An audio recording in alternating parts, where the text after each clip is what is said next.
Hello po once again mga kapamangkin, ito po ang inyong Tito Ice at nandito po ulit ako sa loob ng ating grower house which is i-convert ko sa breeding house. Welcome back po sa panibagong video ng VG Backyard Chickens at ngayon pong araw na to napakaganda ng topic natin. Ano nga ba mga basic signs para malaman natin na malapit na mangitlog ang ating mga gagawing inahin? Actually maraming signs para malaman kung malapit na mangitlog ang ating mga manok. Pero pag-uusapan natin yung 3 basic signs para malaman natin kung malapit na mangitlog ang ating mga inahin.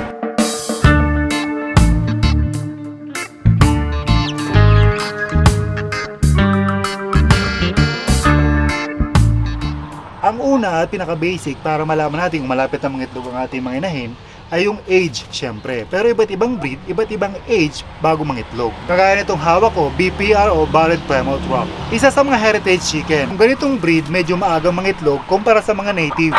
May mga cases na 18 weeks pa lang or 20 weeks or minsan less than 20 weeks pa nangingitlog na or 5 months old. Yung ibang lahi na kagaya ng Rhode Island Red, mas medyo matagal lang konti kaysa sa BPR. May mga Rhode Island Red nag-i-start mangitlog ng 20 weeks, 22 weeks, pero most of the time 24 weeks or 6 months.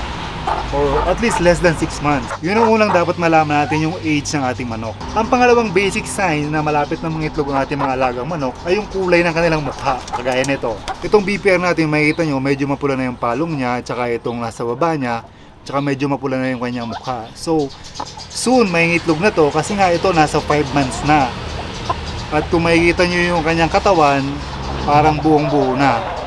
So, malapit na itong mga itlog guys. Nakita nyo medyo mapula yung palong. Yan.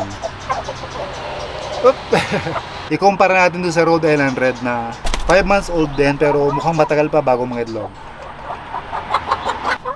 Ito mga pamangkin kung napapansin nyo, maputla pa yung kanyang mukha. Ayan o. Maputla pa. So medyo matagal pa to bago mangitlog. Kasi ito is running 5 months pa lang. So mag-i-start siguro mga itlog to mga 6 months. So yun ang pangalawang signs kung paano malaman yung kulay ng mukha at saka ng palong. Ito medyo maputla pa, which is medyo matagal pa to bago mangitlog. Pero itong ating BPR o yung Barred Plymouth Rock, mapula na yung mukha niya at saka yung palong niya, yan, kung makikita nyo gano'ng kapula, yan, medyo malapit na siyang mangitlog. At guys, yung pangatlong basic sign na malalaman natin kung malapit na mangitlog, yung ilalagay natin yung ating kamay sa likod nila habang nakatayo. At pag umupo sila, it means ready na sila magpalahi sa lalaki. So, malapit na sila mangitlog. Kagaya nito, subukan natin.